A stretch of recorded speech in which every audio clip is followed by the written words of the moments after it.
Yeah, yeah. Dum dum da da da da dum, ha ha. Dum dum, ooh ah da da dum. Dum dum da da da dum. Hey, yeah. Welcome to Dudley, a wonderful town where a castle of stone looks beautifully down. Right at the top with the glorious view sits the wild and the wonderful Dudley Zoo. The zookeeper Bob was a clumsy old chap who loved to sit down for a mid-morning nap. But all of a sudden there came a loud squawk, so poor Bob jumped to his feet and with a wobbly walk he tripped on a bucket and dropped his brass ring, which held all the keys to the cages and things. So the animals escaped from Dudley Zoo, the monkeys, the lemurs, the flamingos too. Sprout got the keys and he opened the door. Let's go explore and let me hear you roar.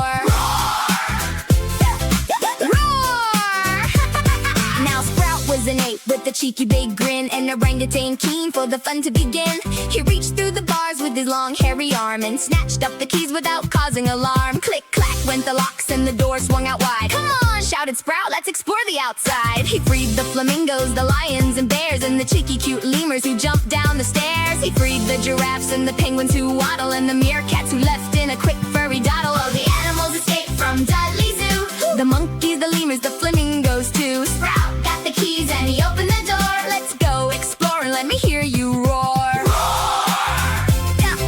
Roar!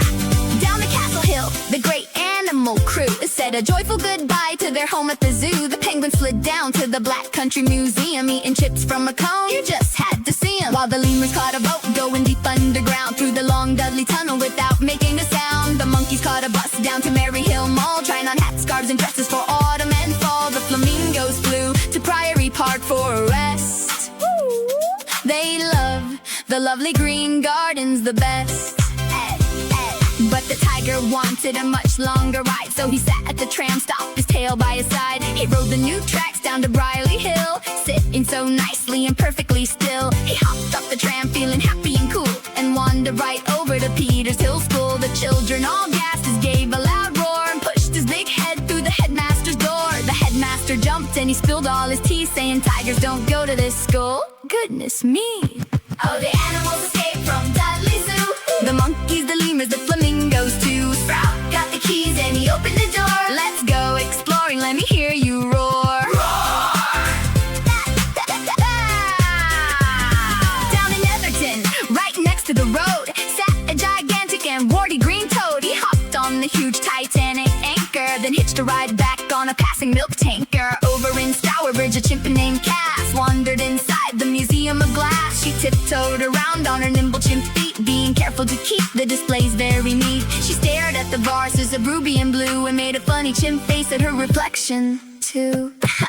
A flock of macaws with the feathers so bright gave the good folk a tip in a wonderful sight. They perched on the canal boats and sang a loud song as the narrow boats peacefully chugged right along. A grumpy old camel went out for a stroll and found the Salt Wells Nature Reserve was his goal. He munched on the bluebells and stood by the trees, enjoying the wonderful woodland fresh breeze. Back at the zoo, poor Bob woke with the start, with a terrible panicky beat in his heart. He looked at the cages all empty and bare. Oh no, all my animals, they're not there. He grabbed a big bucket of apples and meat and ran through the town with his flappy old feet to Brierley Hills, Stourbridge, and Netherton too.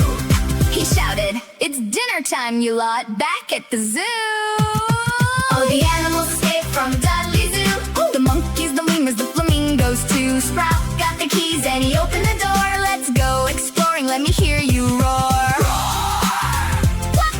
The tiger came running, the toad gave a hop, the chimp swung back to the very tip-top. The penguins and flamingos waddled right back, hoping that Bob had a wonderful snack. The monkeys caught buses, the lemurs took boats, while Bob handed out all their dinner and oats. They marched up the hill in a colorful parade, back to their homes in the evening shade. Bob locked all the doors with the heavy brass clink and poured himself out a cold watery drink. Sprout handed the keys back with a cheeky sweet smile, and they all went to sleep, at least for a while. The animals dreamed of their Black Country day, until the next time they decided to play.